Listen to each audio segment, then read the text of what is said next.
Hello and welcome to the channel today as I talk about rereads for 2023. I'll start with ones that are definite that I'll be rereading in 2023.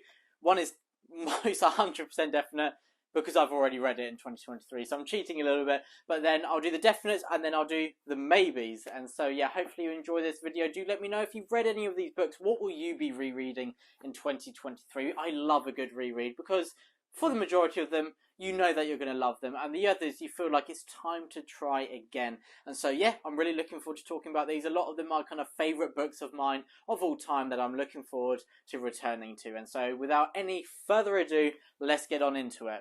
I will most definitely be rereading Legend by David Gemmell because I've already read it in 2023. So Legend is the debut by the legendary author David Gemmell, and he is hugely renowned for his Draenei saga and being instrumental to the evolution of the fantasy genre, kind of taking those traditional fantasy vibes and adding a twist, a more modern twist of flawed, stained characters where we see their flaws and their virtues, the vices and virtues. I like that actually, some alliteration. Love some good alliteration. But yeah, so that is Legend. I recently reread it, absolutely loved it.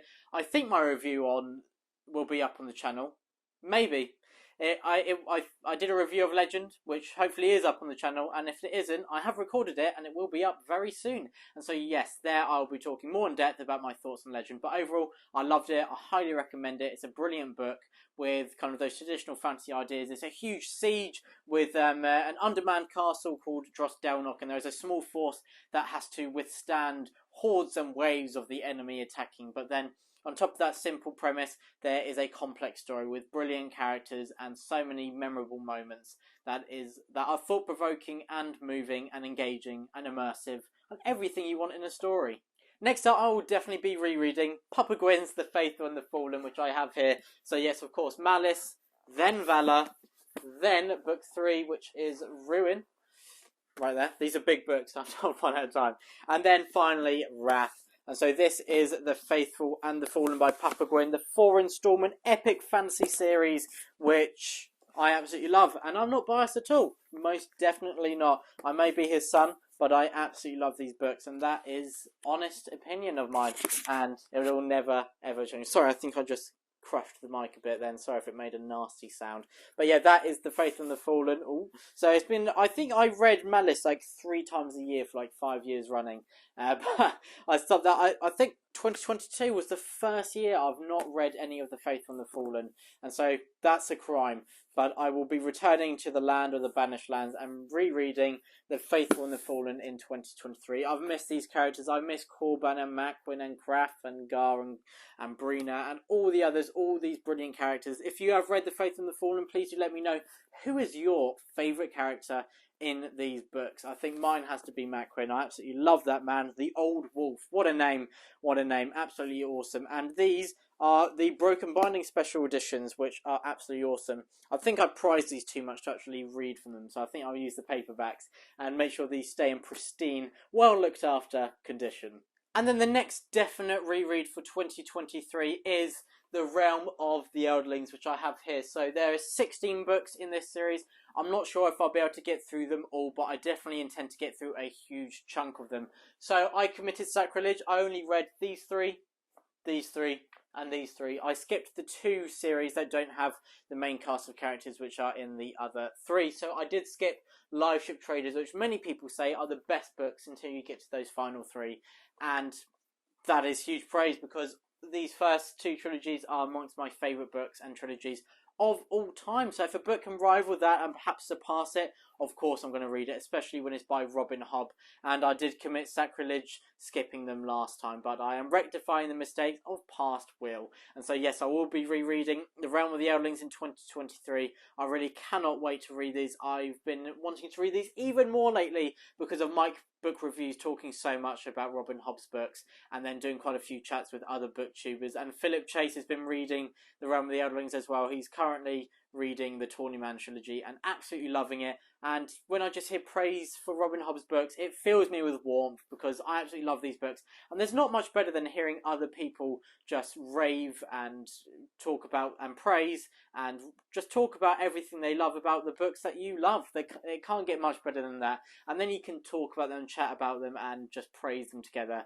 And yeah, that's one of the benefits of being a book lover and being involved in a community like this and talking to other people who have loved the same books as you. It really is a magical thing, and I cannot wait to be reunited with this amazing cast of characters and begin my reread of The Realm of the Elderlings. And now I'll talk about 3 series / books which will be in the maybe reread category. And to kick that off, I will begin with The Warlord Chronicles by David Gemmell, which of course begins with The Winter King, then Enemy of God, and then finally it concludes with Excalibur. And this is an Arthurian retelling, historical fiction in the Dark Ages in Britain, just after the Romans have left, and we see this retelling of the Arthurian legend.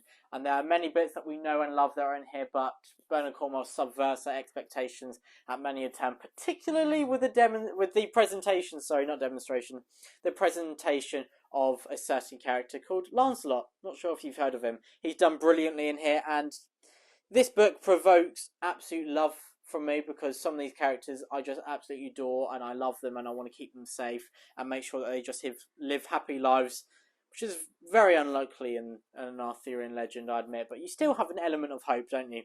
But then there's others that provoke absolute rage from me, and I actually despise them. And so yeah, it can be quite dangerous reading these books, but it's an absolutely amazing experience. I was so glad to see a lot of the booktubers reading the Warlord Chronicles in 2022. And people can influence me very easily when it comes to reading. And so because they've been reading it and I've been hearing all this praise about the series, I must reread the Warlord Chronicles. And that is no bad thing. Probably one of my top 3 favourite trilogies of all time. I love the Arthurian legend, I love Arthurian retellings, and I cannot wait to revisit these.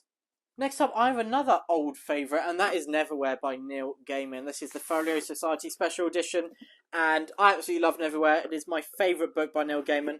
I've read quite a few by him now. I've read Stardust, Coraline, The Ocean at the End of the Lane, Good Omens, and I think that may be it. That may be it. And then, of course, Neverwhere, which is my favourite book by him. I absolutely love how Neil Gaiman subverts our expectations. We have a magical underbelly to the world as we know it, and it's a bit like Harry Potter in that sense, and a bit like Rivers of London, Harry Potter, that kind of idea, where the real world exists, and it is modern day, and it is a contemporary book. But then there is a magical underbelly, as I said, with magical creatures, magic, and far, far more that we muggles, we normal people do not know of.